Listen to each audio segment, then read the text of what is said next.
अस्सलाम वालेकुम स्टूडेंट्स, कैसे हैं आप लोग। उम्मीद है आप लोग सब खैरियत से होंगे। आई am Saeeda Kamna Nadeem, I am your biology teacher for class 9th। Today we are going to study the kingdom protista.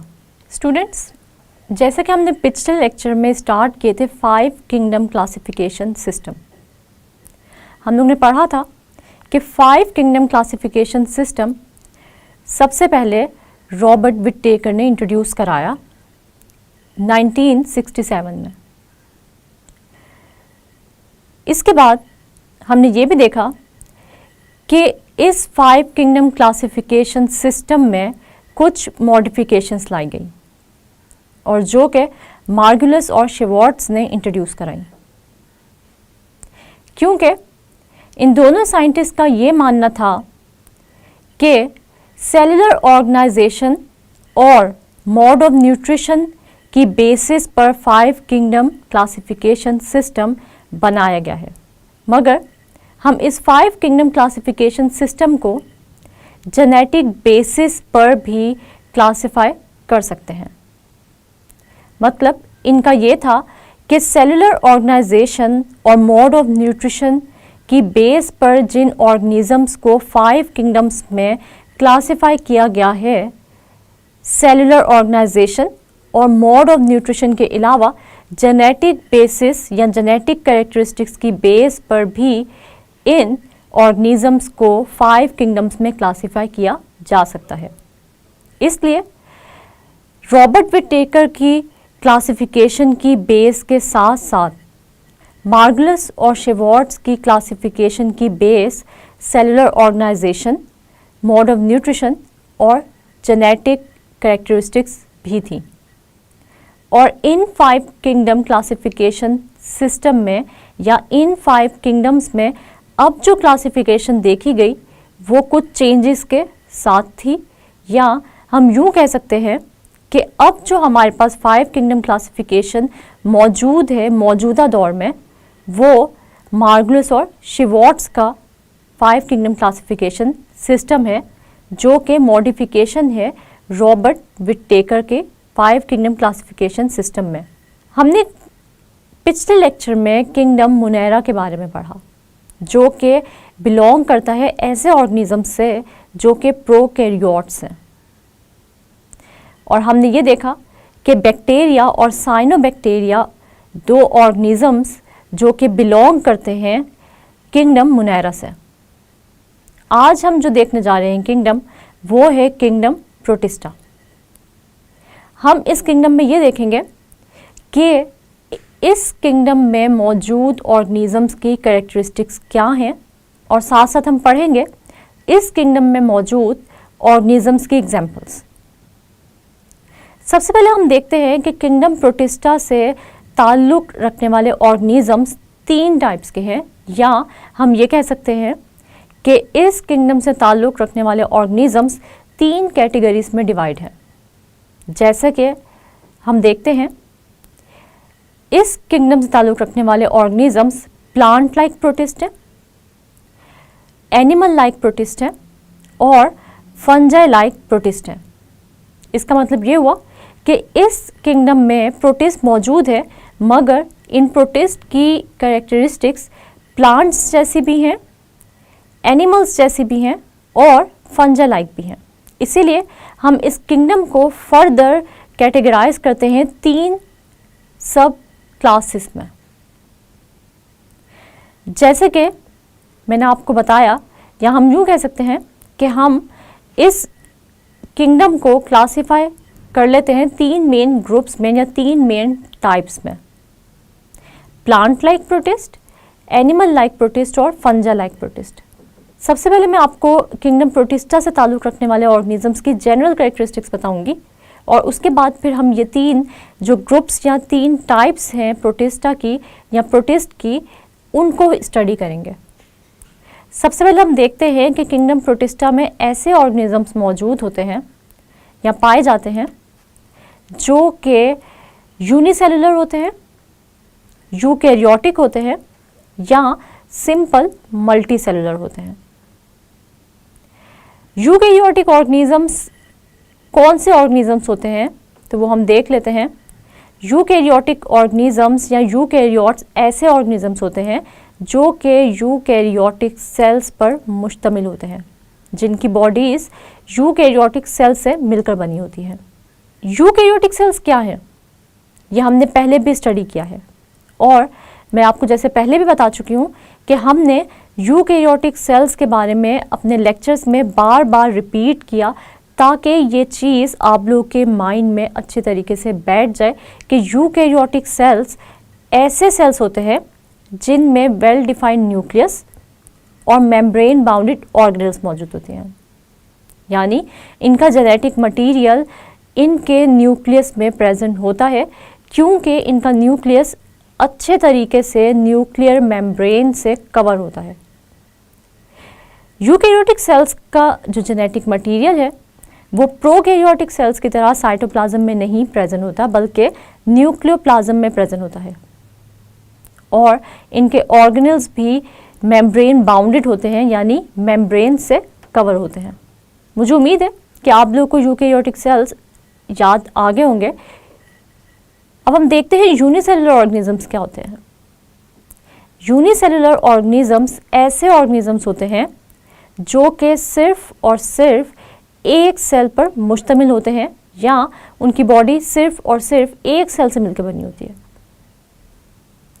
Unicellular organism का कॉन्सेप्ट भी हमने बहुत बार रिपीट किया है, जैसे कि हमने सबसे पहले यूनिसेलुलर ऑर्गेनाइजेशन के बारे में अपने फर्स्ट चैप्टर में स्टडी किया था और वहाँ हमने कुछ एग्जाम्पल्स भी देखी थी, जैसे कि एमीबा, पेरिमीशियम, यूग्लिना, ये सब के सब यूनिसेलुलर ऑर्गेनिजम्स थे।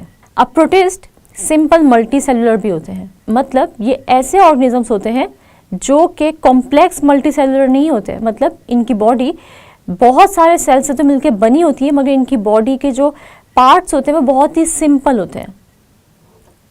इनमें कॉम्प्लेक्सिटी आम मल्टी सेलुलर ऑर्गेनिजम्स की तरह नहीं पाई जाती और हमने ये भी देखा कि सिंपल मल्टी सेलुलर का मतलब ये है कि इनके रिप्रोडक्टिव ऑर्गन्स या सेक्स ऑर्गन्स जो हैं वो बहुत ही सिंपल होते हैं और इनमें एम्ब्रियो भी फॉर्म नहीं होता, यानी इनकी लाइफ साइकिल में एम्ब्रियो फॉर्मेशन नहीं होती। जैसे कॉम्प्लेक्स मल्टी सेलुलर का रिप्रोडक्टिव साइकिल अगर हम देखें तो जब एग और स्पर्म फर्टिलाइज करते हैं तो जायगोट बनता है और जायगोट से एम्ब्रियो बनता है। जैसे कि हमें पता है कि जायगोट में जब डिवीजन्स होती हैं तो सेल्स एक मैस ऑफ सेल्स बना देते हैं जिसको हम कहते हैं एम्ब्रियो। तो सिंपल मल्टीसेलुलर का मतलब ये है कि प्रोटिस्ट कोई भी कॉम्प्लेक्स रिप्रोडक्टिव सिस्टम नहीं रखते या रिप्रोडक्टिव ऑर्गन्स नहीं रखते, बल्कि इनके रिप्रोडक्टिव ऑर्गन्स इंतहाई सिंपल होते हैं और एम्ब्रियो फॉर्मेशन भी इनकी लाइफ साइकिल में नहीं होती। हम ये देखते हैं कि सबसे पहले हम अगर प्रोटिस्ट को देखें तो हम पढ़ लेते हैं कि प्लांट लाइक जो प्रोटिस्ट हैं वो कैसे होते हैं। प्लांट लाइक प्रोटिस्ट अगर हम देखें तो प्लांट लाइक प्रोटिस्ट ऐसे हैं कि इनमें क्लोरोप्लास्ट मौजूद होता है और क्लोरोप्लास्ट में क्लोरोफिल यानी ग्रीन पिगमेंट जो कि फोटोसिंथेसिस के लिए इस्तेमाल होता है वो भी मौजूद होता है। इसका मतलब ये हुआ कि ये ऐसे ऑर्गेनिजम्स हैं, यानी ये वो प्रोटिस्ट हैं जो कि अपना फूड खुद प्रिपेयर कर सकते हैं by the process of photosynthesis.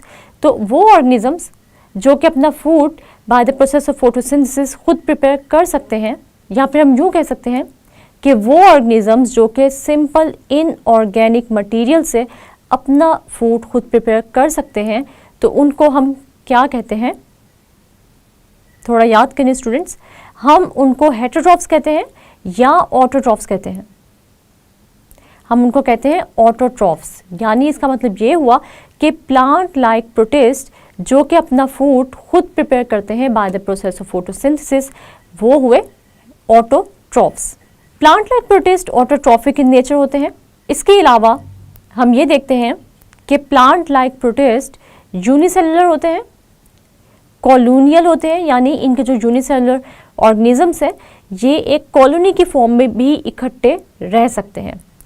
जैसे कि हमने कॉलोनियल ऑर्गेनाइजेशन के बारे में पढ़ा था और हमने अपने पिछले लेक्चर में भी पढ़ा था कि मुनेरन्स या फिर बैक्टीरिया भी ऐसे ऑर्गेनिजम्स हैं जो कि कॉलोनियल ऑर्गेनाइजेशन में रह सकते हैं, मतलब इनके जो बैक्टीरियल सेल्स होंगे वो एक कॉलोनी की फॉर्म में भी रह सकते हैं। इसी तरह जिस तरह मुनेरन्स कॉलोनी की फॉर्म में रह सकते हैं इकट्ठा, वैसे ही ये जो प्लांट लाइक प्रोटिस्ट हैं ये भी कॉलोनीज की फॉर्म में एक जगह पर रह सकते हैं। लेकिन जैसे हमने पढ़ा था, जब भी कॉलोनियल ऑर्गेनाइजेशन होगी तो यूनिसेलुलर जो हमारे पास ऑर्गेनिजम्स प्रेजेंट होंगे वो अपना अपना काम करेंगे, उनमें डिवीजन ऑफ लेबर नहीं होगी, यानी वो एक दूसरे का काम नहीं करेंगे, हर सेल एक दूसरे से इंडिपेंडेंट होगा। वो कॉलोनी में इकट्ठे तो रह रहे हैं मगर एक दूसरे पर डिपेंड नहीं करेंगे फॉर द लेबर, यानी काम के वक्त वो सब अपना अपना काम यानी अपने अपने फंक्शन सब इंडिपेंडेंटली परफॉर्म करेंगे।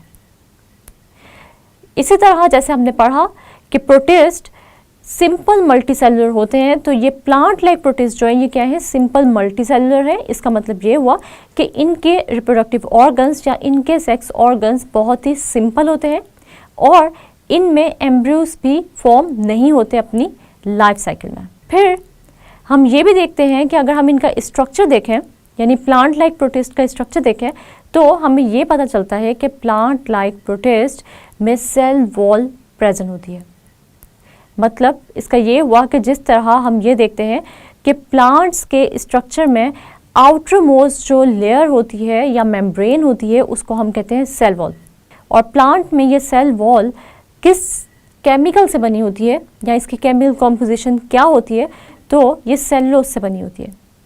इसी तरह प्रोटिस्ट जो कि प्लांट लाइक प्रोटिस्ट होते हैं वो सेल वॉल रखते हैं और इनकी केमिकल कॉम्पोजिशन भी क्या होती है, वो सेलुलोज ही होती है, यानी इनकी सेल वॉल में भी सेलुलोज प्रेजेंट होता है। इसके बाद अगर हम ये देखें कि एनिमल लाइक प्रोटिस्ट कौन से होते हैं, तो हम ये देखते हैं ऐसे प्रोटिस्ट जिनमें एनिमल लाइक कैरेक्टरिस्टिक्स होती हैं। मतलब एनिमल्स को देखें तो उनमें क्या क्या कैरेक्टरिस्टिक्स पाई जाती हैं। तो सबसे पहली बात ये है कि वो मूव कर सकते हैं, यानी लोकोमोट कर सकते हैं। इसी तरह अगर हम प्रोटिस्ट को देखें जो कि एनिमल लाइक होते हैं तो वो भी लोकोमोट कर सकते हैं, यानी वो भी मूवमेंट शो करते हैं। और जैसे हमने देखा एमीबा में कि एमीबा अपने ज़ूडोपोडिया से मूव करता है। इसी तरह हम देखते हैं कि पैरामीशियम हो या फिर यूग्लिना हो तो इनमें कुछ हेयर लाइक स्ट्रक्चर्स प्रेजेंट होते हैं, जैसा कि फ्लैजिला और सीलिया। सीलिया और फ्लैजिला में आपको एक डिफरेंस मैं बताती चलूँ। सीलिया ऐसे हेयर लाइक प्रोजेक्शंस होते हैं या ऐसे हेयर लाइक स्ट्रक्चर्स होते हैं जो कि थिन होते हैं और स्मॉल इन साइज होते हैं, जैसे कि हमने देखा था पैरामीशियम में। पैरामीशियम अगर आपको याद हो तो पैरामीशियम एक शू की सोल का स्ट्रक्चर रखता था और इसकी बॉडी कवर थी सीलिया से, यानी बहुत सारी हेयर लाइक प्रोजेक्शन से। अगर मैं आपको यूग्लिना का याद दिलाते चलूँ तो यूग्लिना में एक हेयर लाइक प्रोजेक्शन था या एक हेयर लाइक स्ट्रक्चर था जो कि क्या कहलाता है, फ्लैजिला। सीलिया और फ्लैजिला ये दोनों वो स्ट्रक्चर्स हैं जो कि इन प्रोटोजोन्स की लोकोमोशन में हेल्प करते हैं। तो इसका मतलब ये हुआ कि animal like protist can move with the help of cilia and flagella. इसी तरह एमीबा भी एनिमल लाइक प्रोटिस्ट है और ये मूव करता है ज़ूडोपोडिया से। मतलब जहाँ पर या जिस डायरेक्शन में एमीबा ने मूव करना होगा उसका साइटोप्लाज्म भी उसी तरफ फ्लो करेगा और एक आउटर प्रोजेक्शन बनाएगा या एक फिंगर लाइक स्ट्रक्चर बनाएगा जिसे हम कहेंगे ज़ूडोपोडिया। हम देखते हैं कि एमीबा मूव करेगा इन ज़ूडोपोडिया की हेल्प से। इसके अलावा अगर हम ये देखें कि एनिमल लाइक प्रोटिस्ट के स्ट्रक्चर में क्या डिफरेंस है, तो हम ये देखते हैं कि जिस तरह एनिमल्स में सेल वॉल प्रेजेंट नहीं होती, इसी तरह एनिमल लाइक प्रोटिस्ट में भी सेल वॉल प्रेजेंट नहीं होती। जैसे कि हमने एमीबा, पैरामीशियम के ये वो प्रोटिस्ट हैं जिनमें outer most membrane cell membrane है। जिस तरह आम एनिमल्स में भी outer most membrane cell wall नहीं बल्कि सेल मेम्ब्रेन होती है। अगर हम एनिमल लाइक प्रोटिस्ट का मोड ऑफ न्यूट्रिशन देखें तो ये प्लांट लाइक प्रोटिस्ट से डिफरेंट होते हैं। क्यों? क्योंकि एनिमल लाइक प्रोटिस्ट में क्लोरोप्लास्ट मौजूद नहीं होता, और जब क्लोरोप्लास्ट मौजूद नहीं है तो इसका मतलब ये हुआ कि इनमें क्लोरोफिल भी मौजूद नहीं है। क्लोरोफिल जो कि ग्रीन पिगमेंट होता है और फोटोसिंथेसिस में हेल्प करता है। तो इसका मतलब ये हुआ कि एनिमल लाइक प्रोटिस्ट ऑटोट्रॉफ्स नहीं है बल्कि हेटेरोट्रॉफ्स है। मतलब एनिमल लाइक प्रोटिस्ट अपने फूड के लिए डिपेंड करते हैं बाकी ऑर्गेनिजम्स पर या बाकी ऑटोट्रॉफ्स पर या हेटेरोट्रॉफ्स पर। इसके बाद अगर हम एनिमल लाइक प्रोटिस्ट की एग्जांपल्स में जाना चाहें तो हम देखते हैं कि जैसे मैंने आप लोगों को पहले भी बताया कि एनिमल लाइक प्रोटिस्ट में एमीबा, पैरामीशियम आते हैं। अब अगर हम तीसरी कैटेगरी या जो तीसरी टाइप है प्रोटिस्ट की उसके बारे में स्टडी करना चाहें तो वो कौन से प्रोटिस्ट हैं? वो है फंजाई लाइक प्रोटिस्ट। ऐसे प्रोटिस्ट जो कि फंगस की तरह होते हैं। और ये फंगस की तरह क्यों होते हैं? इनके स्ट्रक्चर्स में कौन सी वो चीज़ें हैं जो कि फंगस जैसी हैं, या इनका मोड ऑफ न्यूट्रिशन क्या है, क्या वो फंगस जैसा ही है?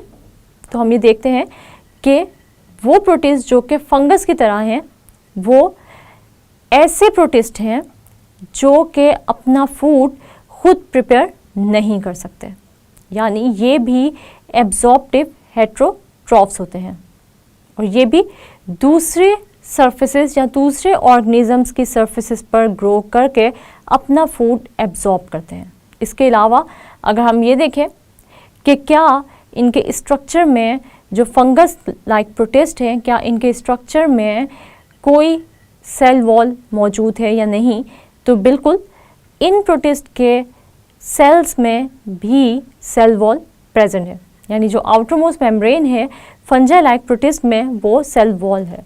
अगर हम फंजाई लाइक प्रोटिस्ट की एग्जांपल्स देखें तो इनमें स्लाइम मोल्ड्स और वाटर मोल्ड्स आते हैं। और अगर हम इन फंजाई लाइक प्रोटिस्ट की रिप्रोडक्शन की बात करें तो ये किस तरह रिप्रोड्यूस करते हैं? तो ये रिप्रोड्यूस करते हैं स्पोर्स की हेल्प से। जिस तरह फंगस में भी हमने देखा कि स्पोर्स की मदद से रिप्रोडक्शन होती है, इसी तरह इन फंजाई लाइक प्रोटिस्ट में भी स्पोर्स की मदद से रिप्रोडक्शन होगी और ये अपनी नेक्स्ट जनरेशन स्पोर्स की मदद से ही प्रोड्यूस करेंगे।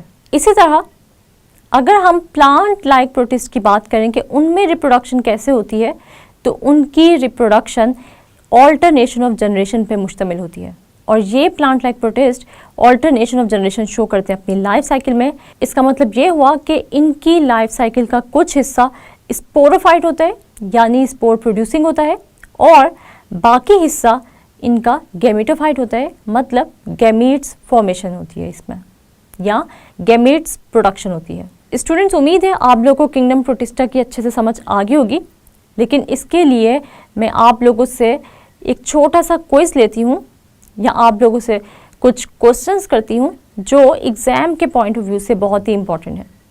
जैसे कि सबसे पहले जो क्वेश्चन है वो ये है कि what do you mean by simple multi cellular. तो हमने पढ़ा कि सिंपल मल्टी सेलुलर का मतलब क्या है कि प्रोटिस्ट सिंपल मल्टी सेलुलर होते हैं, यानी प्लांट लाइक जो प्रोटिस्ट हैं वो सिंपल मल्टी सेलुलर होते हैं। इसका मतलब ये है कि सिंपल मल्टी सेलुलर ऑर्गेनिजम्स या सिंपल मल्टी सेलुलर प्रोटिस्ट वो प्रोटिस्ट होते हैं जिनमें सिंपल सेक्स ऑर्गन्स या सिंपल रिप्रोडक्टिव ऑर्गन्स प्रेजेंट होते हैं और इनकी लाइफ साइकिल में एम्ब्रियो फॉर्मेशन नहीं होती। इसके बाद जो क्वेश्चन है वो ये है, give examples of animal like protist. तो एनिमल लाइक प्रोटिस्ट के बारे में जैसे आप लोगों को पता है कि हमने पहले भी पढ़ा था कि एमीबा, पैरामीशियम और यूग्लिना एग्जाम्पल्स हैं एनिमल लाइक प्रोटिस्ट के। इसके बाद अगर मैं आप लोगों से ये क्वेश्चन करूं कि वो कौन सी कैरेक्टरिस्टिक्स हैं या what are the characteristics of fungi like protist, तो फिर उसमें आप ये लिखेंगे कि फंजाई लाइक प्रोटिस्ट ऐसे प्रोटिस्ट होते हैं जो कि एब्जॉर्प्टिव हेटरोट्रॉफ्स होते हैं और इनमें सेल वॉल भी प्रेजेंट होती है। और इनके अगर रिप्रोडक्शन को हम देखें तो इनकी रिप्रोडक्शन स्पोर्स फॉर्मेशन के थ्रू होती है। अगर मैं आप लोगों से पूछूं give examples of fungal like protist, तो आप लोगों को पता होना चाहिए स्लाइम मोल्ड्स और वाटर मोल्ड्स जो हैं ये एग्जांपल्स हैं फंजल लाइक प्रोटिस्ट की। इसी तरह अगर आपसे ये क्वेश्चन आ जाए या आपसे ये पूछा जाए कि क्या एलजी ऑटोट्रॉफिक होती है या हेटरोट्रॉफिक होती है, तो इसका आंसर क्या होगा कि एलजी ऑटोट्रॉफिक इन नेचर होती है या इसका मोड ऑफ न्यूट्रिशन ऑटोट्रॉफिक होता है, क्योंकि एलजी में क्लोरोप्लास्ट मौजूद है और क्लोरोप्लास्ट में हमें पता है क्लोरोफिल यानी ग्रीन पिगमेंट मौजूद है, जिसकी वजह से हम देखते हैं कि इनमें कार्बन डाइऑक्साइड और वाटर कंबाइन करके ग्लूकोज बनाते हैं in the presence of chlorophyll और सनलाइट। तो एलजी ऑटोट्रॉफिक इन नेचर है, यानी एलजी अपना फूड खुद प्रिपेयर कर सकती है। और एलजी की एग्जांपल्स अगर हम देखें तो ग्रीन एलजी होती है, रेड एलजी होती है, ब्राउन एलजी होती है, ठीक है। तो बहुत सारी एलजी की डिफरेंट टाइप्स हैं और आज का हमारा लेक्चर इधर ही वाइंड अप होता है।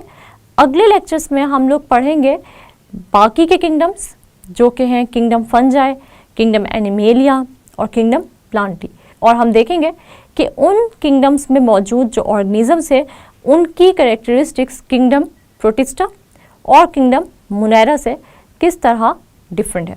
स्टूडेंट्स, आज हमने पढ़ा किंगडम प्रोटिस्टा। किंगडम प्रोटिस्टा को अगर मैं एक दफ़ा रिव्यू करूं तो किंगडम प्रोटिस्टा में ऐसे ऑर्गेनिजम्स होते हैं जो कि यूनिसेलुलर है, कॉलोनियल है और सिंपल मल्टीसेलुलर है। इन सब टर्म्स की तो आप लोगों को अब समझ आ गई होगी। फिर हमने ये भी देखा कि जो किंगडम प्रोटिस्टा है उनमें हमने 3 टाइप्स फर्दर देखी कि 3 टाइप्स के प्रोटिस्ट मौजूद हैं, जैसे कि plant like protist, animal like protist और फंजल लाइक प्रोटिस्ट। और फिर हमने ये भी देखा कि ये सब के सब प्रोटिस्ट एक दूसरे से किन कैरेक्टरिस्टिक्स की बेस पर डिफरेंस रखते हैं। जैसे प्लांट लाइक प्रोटिस्ट की अगर हम बात करें तो इनमें सेल वॉल मौजूद थी और ये सिंपल मल्टी सेलुलर थे। और इसके अलावा हमने ये भी देखा कि प्लांट लाइक प्रोटिस्ट में क्लोरोप्लास्ट था, जिसकी वजह से ये ऑटोट्रॉफिक थे। और हमने इस टाइप में एग्जाम्पल पढ़ी एलजी की। और एनिमल लाइक प्रोटिस्ट में सेल वॉल प्रेजेंट नहीं थी और ये हेटरोट्रॉफ्स थे। और इनकी एग्जाम्पल्स हमने देखी एमीबा, पैरामीशियम और यूग्लिना।